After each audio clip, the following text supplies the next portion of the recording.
Hello, welcome back to Let's Play Jane's Fleet Command.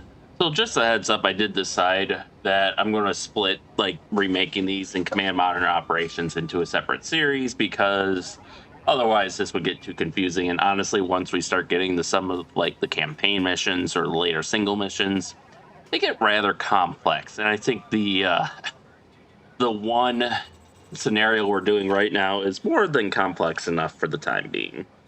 I mean, honestly, it's probably a bit more complex than most of what you'd find here, but yeah, I just don't want to I don't want to deal with the hassle right now.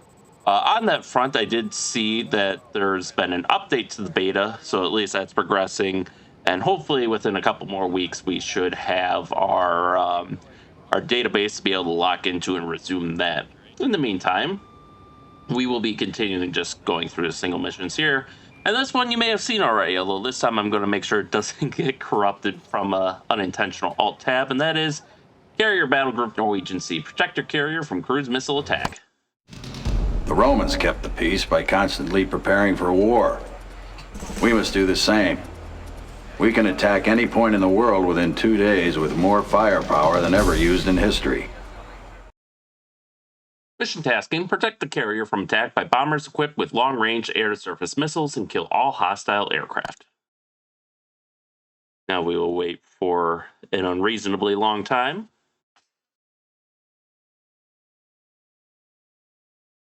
There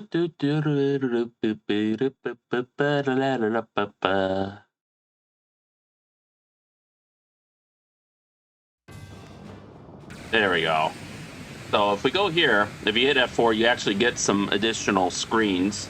Intel: expect attack by Tu-22M backfire bombers equipped with long-range AS-4 Kitchen air-to-surface missiles. Kill all hostile aircraft. Targeting information may be provided by Tu-142 Bear J airborne early warning aircraft. We also get this battle assessment, which kind of shows it in kind of like the status, a quick status of all the platforms and their ammunition that you can roll down, as well as a battle assessment, which is basically an in-progress version of the end debrief screen. But we are going to launch our F-14s on the Alert 5. We will ready up a couple more and put more on Alert 15. We can ready up some Seahawks here, and then I want in particular an ES-3 Viking launch. Aircraft immediately out. Let's see here. Mach 0.7, Mach 0.5. I want you. Classify track 8322 out. Classify you. Classify PID you. track 8323 can do out. Do we? Oh shit, we don't even have a Hawkeye airborne. So let's launch you from the Alert 15. Aircraft. Roger. PID track 8321 Roger. We'll leave one Tomcat for close defense.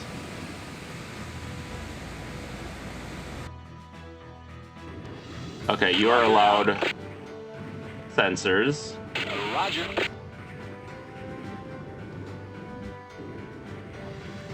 All right. Oh, you're a Hornet. Okay, I didn't I didn't realize that at first. All right. That's fine.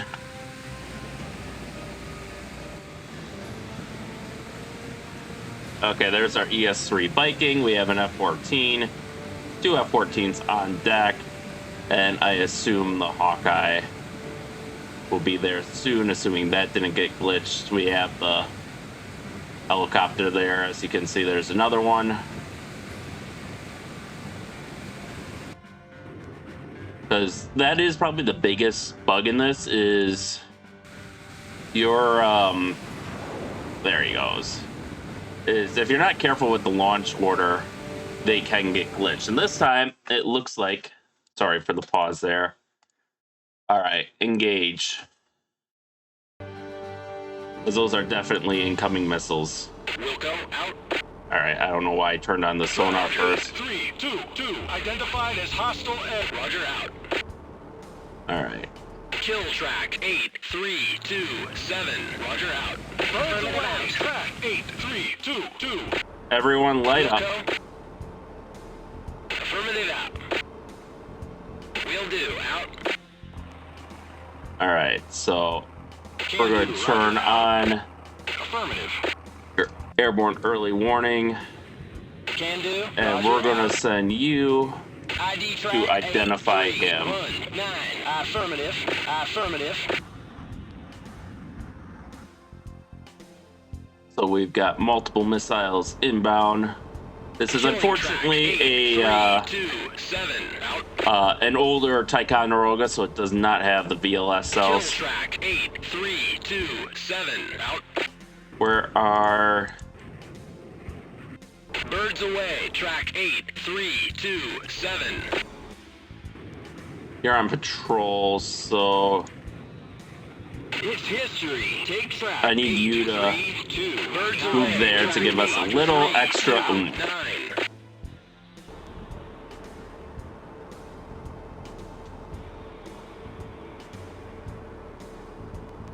All right. 8-3, Kill track 8, 7. 3, 2, 2.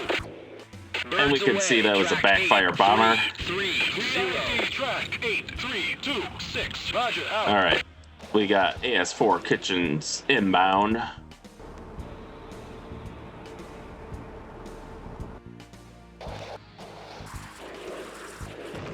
All right. Track 8, 3, 2, 1. VID is hostile air. More kitchens, more bombers. It's history. Engage track 8, 3, 2, 1. Will do. Roger, out. All right. Roger, out. Max speed to intercept, as we do have to destroy all hostile targets.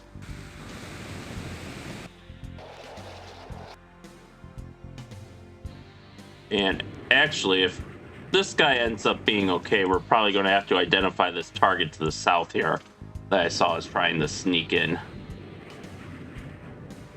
All right. Will do, out. VID track 8, 3, 2. We'll rely on this Affirmative, Tomcat out. to identify him. Uh-oh, we got someone changing course. Fire, Take fire, track fire. 8, 3, 2, 3. Can do. And this one's a VLS Ticonderoga, so they're a bit better off. Track 8, 3, 2, 3. But we have another 3 Kitchen Sams inbound. Engage track 8, 3, 2. You'll notice he's launching before he's in range, technically. That's because by the time he gets there, he's going to be in range, and the AI will do that sometimes. So this is probably the bear that's providing targeting information on our fleet here. Track 8, 3, 2, 6. VID is neutral air. All right, Destroyed. Track 8, 3, 2, 3. there we go.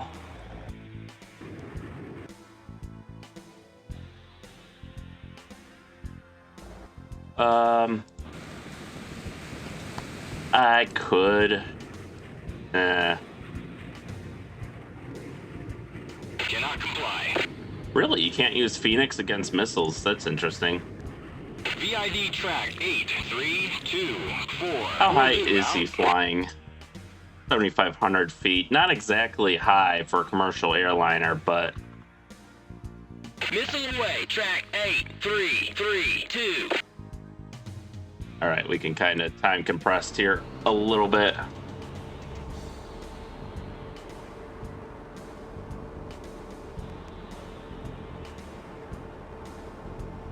All right, so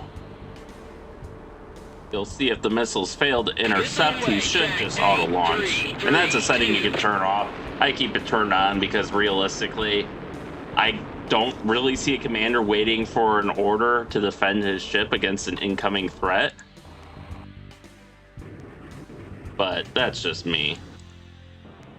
You know what? Launch the Alert 5 Tomcats, bring 2 more Tomcats to Alert 5 status. Take those aircraft off the deck. Out. Just in case they might need a little more extra help in the, Weapon away. Track 8, 3, 3. Oh yeah, this is, 1. not looking good. Taking track 8, 3, 3, 1. Affirmative out. Missile away. Track 8, 3, 3, Killing 1. track 8, 3, 3, it's history. Kill track 8, 3, 3. There we go. Will do, out. Weapon away. Track 8, 3, I like how the the missile just unlaunched itself there at the last second. Returning to station. Wilco. All right, everyone return to station. That was a close one, but we did it. All right. Identify track 8, 3, 2, 5. Can do. Roger. Out. We might technically fail this one if it makes us actually have to shoot down that. Track 8, 3, 2, 1. I guess he's getting you within range.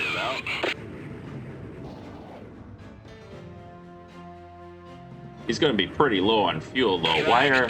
Can do. 2, 5. Identified as neutral air. All right. Okay, that's why he's going low, even though he should stay. Track 8, 3, 2, 1. All right, that was a little bugged, but Proceeding to base. you can immediately return the base. And actually, anyone who's... You can return the base. You can return the base. And you can return the base. They should all come in at different points.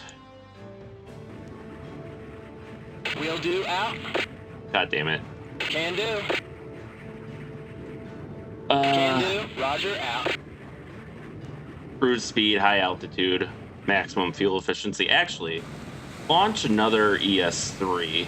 Green deck, launch aircraft. Will do. Out. And there is a method to this madness.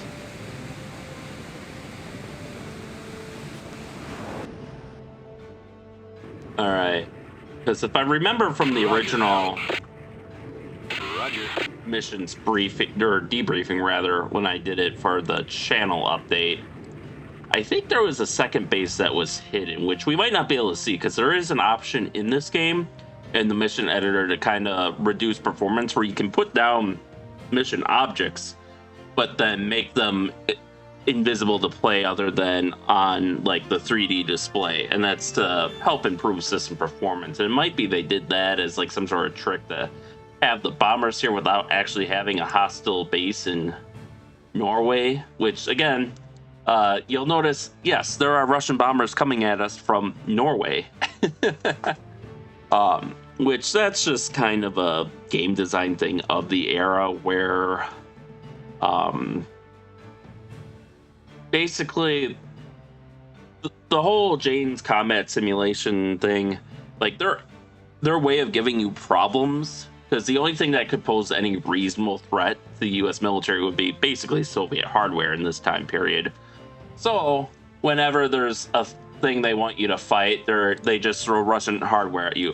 Russia collapsed, they sold all their backfire bombers to Iraq, so backfires from Iraq. Or they sold all their backfires to China. Chinese backfires are gonna hit you now. And it's so you'll notice a lot of Russian military equipment that we are going to be fighting against. And that's because honestly there's really nothing else that can, other than other Western equipment, that really comes close. All right, so this part's going to be a little long. I'm time compressing, but as you can see, the time compression is not the fastest. So I apologize for the wait, but if there's a chance to knock out a hostile airport, then, well, we got Tomahawk cruise missiles. It would be a shame to let them go to waste. And honestly, with as simple as this mission is, and as much as I know about it, we could probably send our Hawkeye overland if we wanted to and use their stronger radar, but And we can see the Boeing 747 is peacefully proceeding on its way. This is that one.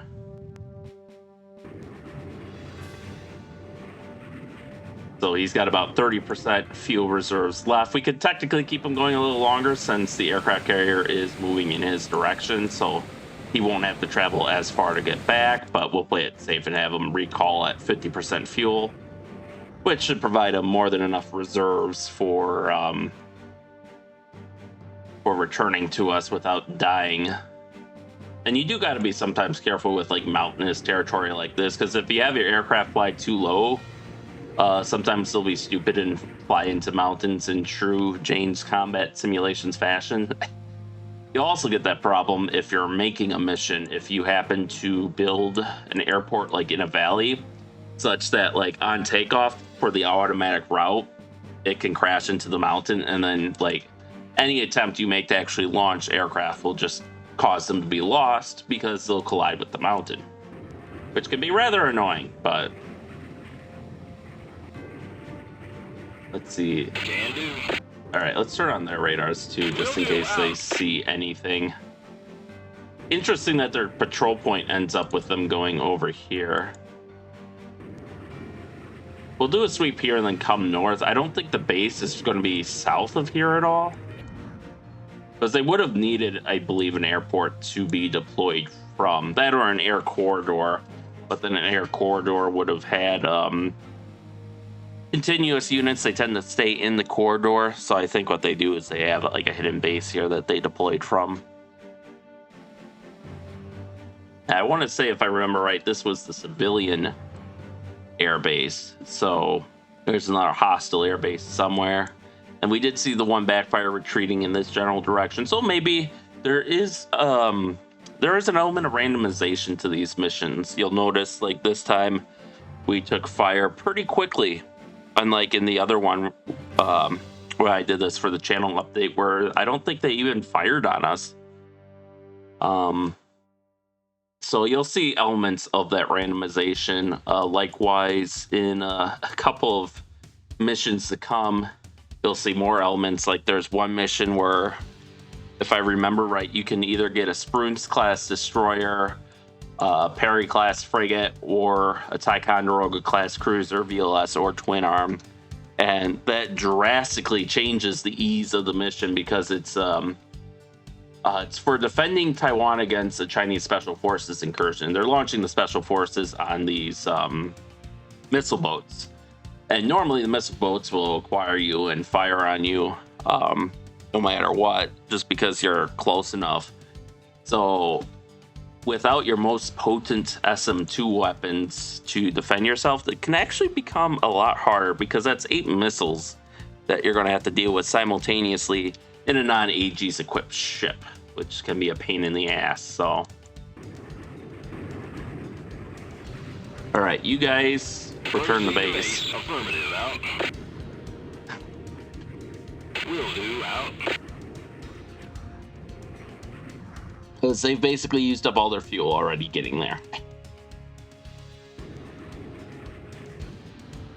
All right, but we are getting close to this guy.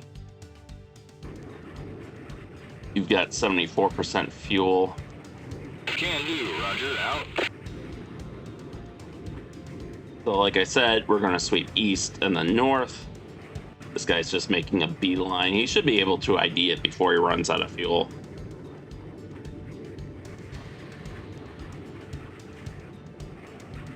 I'm using the ES-3 Vikings specifically because on top of their surface search radar, they do have, I don't know if it's modeled in-game, but they are supposed to have a lot of electronic intelligence equipment to enable them to pick up and decode, radar signals and the like. So they would be ideal for finding a hidden base, because they'd be able to hear the radio chatter and whatnot. So all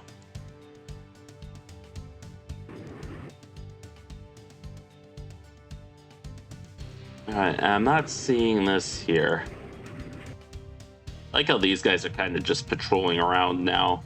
I hope they shouldn't run out of fuel, because they should have like a ridiculous amount, but it is worth mentioning any civilian casualties in your mission, whether they're caused by you or not, cause points to be deducted from your score. So the enemy can launch cruise missiles and sink a ship, and you will be penalized for it. So like if I played this mission long enough and these guys didn't have a place to land and they crashed out of fuel because they were stupid, you get penalized for it. It's stupid, I don't like it, but that is the way that it is. So that'll make some missions really tricky, especially in really close contested environments. And not really seeing anything here.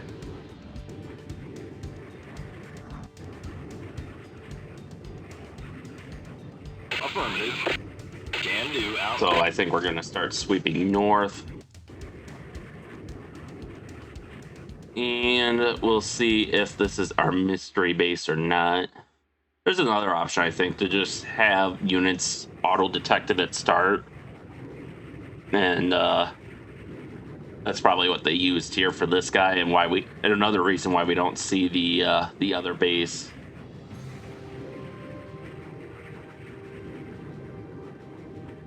All right. Yeah, he'll just get over it, and then he'll have to return for fuel. If we look closely, we should be able to see him down there, too, once we find the base. There it is, hostile base. Proceed to base. Roger, out. Okay, so they have the civilian one hidden. Roger. Okay, don't be stupid. Don't be stupid.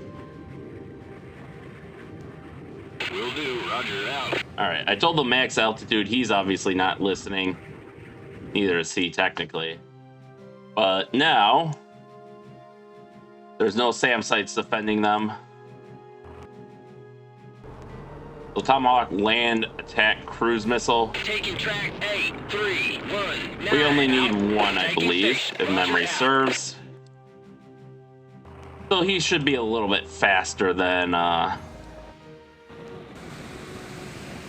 the ES3, since as far as this game goes, Tomahawks can hit anywhere on the map. The Tomahawk anti-ship missile might be a little more limit.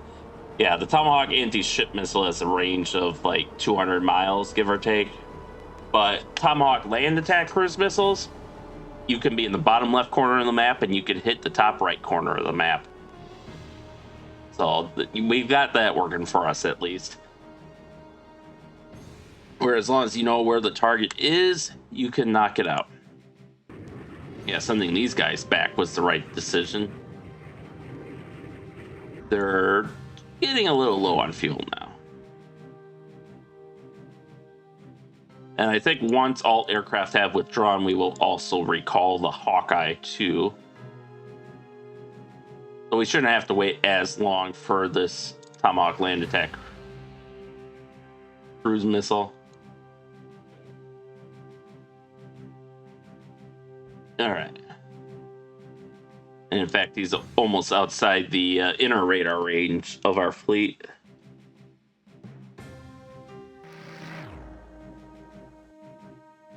Oh, that's because the Hawkeye is flying in circles. So I'm like, is that the missile? But no, it's just the Hawkeye going back and forth in roughly the same area. All right.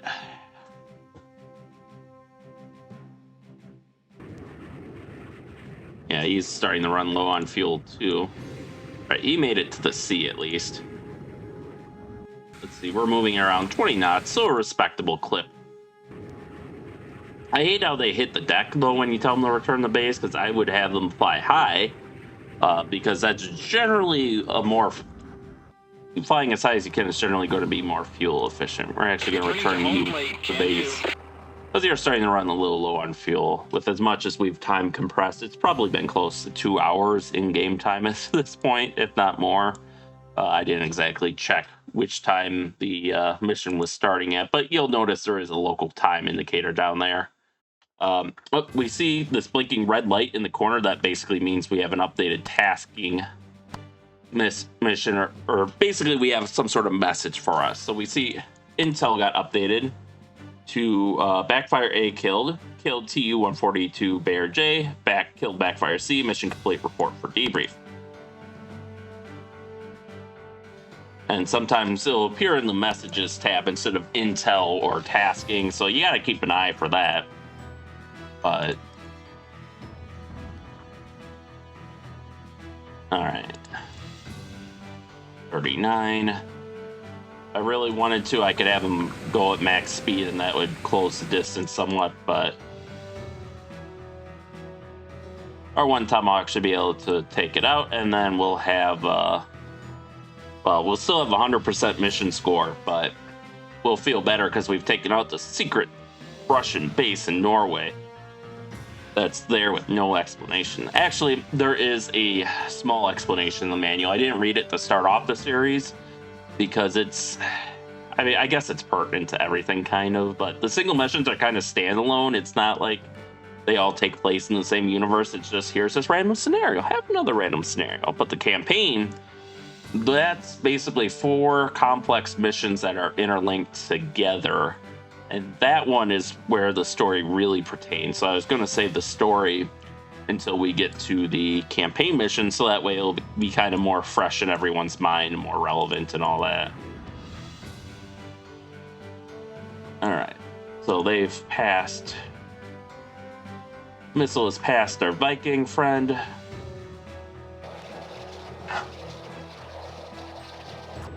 And yeah, I'm not going to keep the focus on him because that sound is going to annoy me if I do. That is the one downside, and I'll probably have to look at adjusting the volume settings so that way the ambient like engine sounds and stuff don't end up like being super annoying and keeping me from like focusing on a ship for more than a few minutes at a time.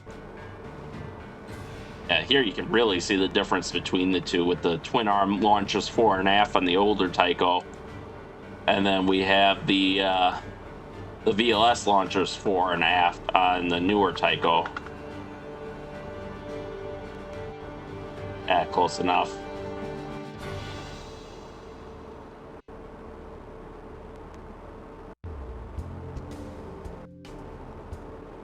Let's see, there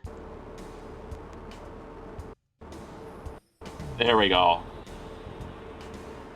The camera aligned exactly the same, so you can see it's a simple model swap, but pretty realistic, all things considered.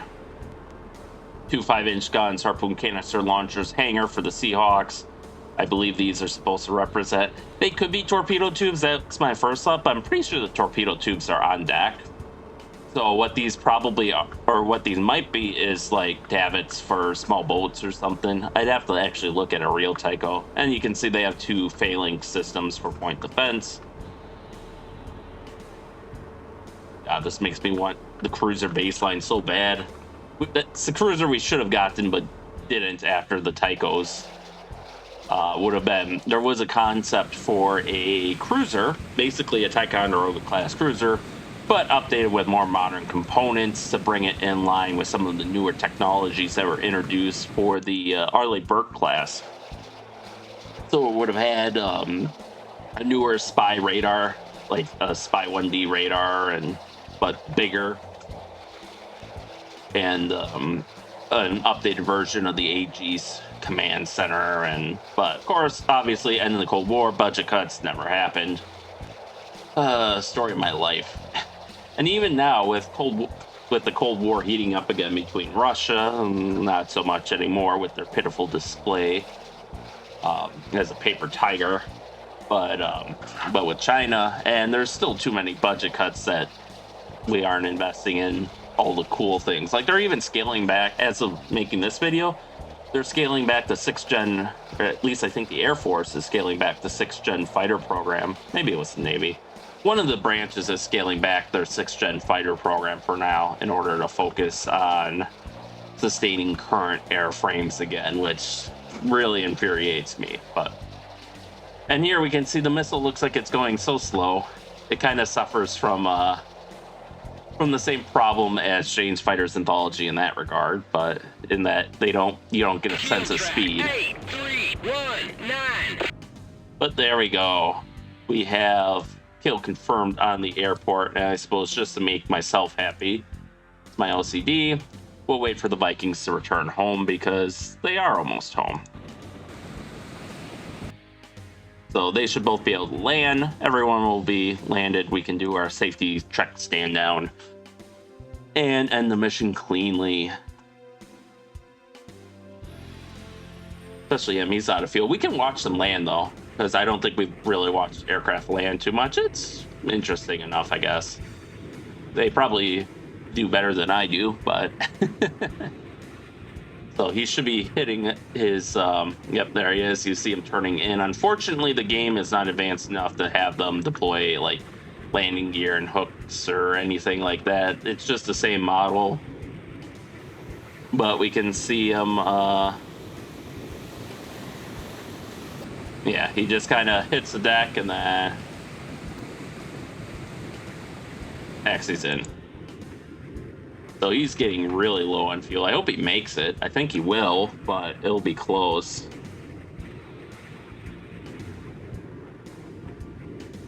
Will do. Roger, out. Okay, we're going to take over control manually. Oh, my bad. We're going to manually have him cruise over at max altitude here. So he should be a little more fuel efficient. I actually don't know if this has any impact on fuel efficiency in this game, but I choose to believe that it does. Okay, he should have enough fuel now because, yeah, he's got 15%. And if it takes several seconds to like a minute from the... Yeah, if it takes like 20 seconds from the knockdown 1%, we should be good. Base. Roger. So now we can have him return to base. And we should be able to see the battle group around here somewhere soon. But he should be coming down close to over them.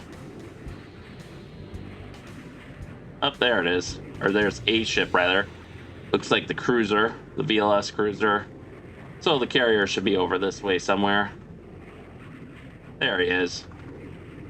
You can see they're pretty spread out. Probably a bit more spread out than I have in my scenario, even. What is that? Probably 10 miles? No, it's about 5 miles. Oh, okay, about the same as in my scenario. And there we go. He has landed. So with that, we can end the mission. And we see mission effectiveness 100%. We were in command of the USS Ronald Reagan, which was unharmed, as well as the Valley Forge and the Princeton. We killed a Tu-142 Bear J by Hornet with AMRAAM, a Tu-22M backfire by F-14 with Phoenix, and by F-14 with Phoenix. Assigned tasks: hostile air destroy completed. All attacking backfire bombers were shot down. So, okay, there was a civilian airport way at the bottom corner. So they kind of... I remember... I think this was the civilian, and that was the hostile airport in the previous mission. But maybe I'm misremembering that. But here we can see there were 2 bombers this time. I think last time there was only 1. And you can see they launched practically immediately. We didn't really have a chance to hide here. Also, I would like to point out, this is absolute true view. So this represents the true position of where everything was in this mission. You'll notice that Phoenix has an impressively large warhead.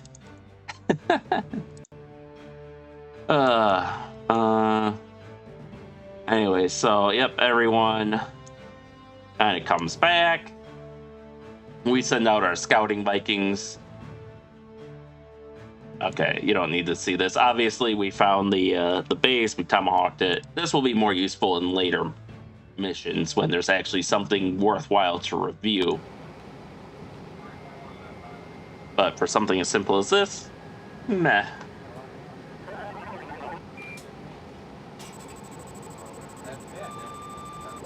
Alright, and you'll notice it's been entered into our Admiral's log. And there's actually different categories. So you have other missions for the tutorials, you have the Norwegian, you have single missions for, that's all where all our single missions will go.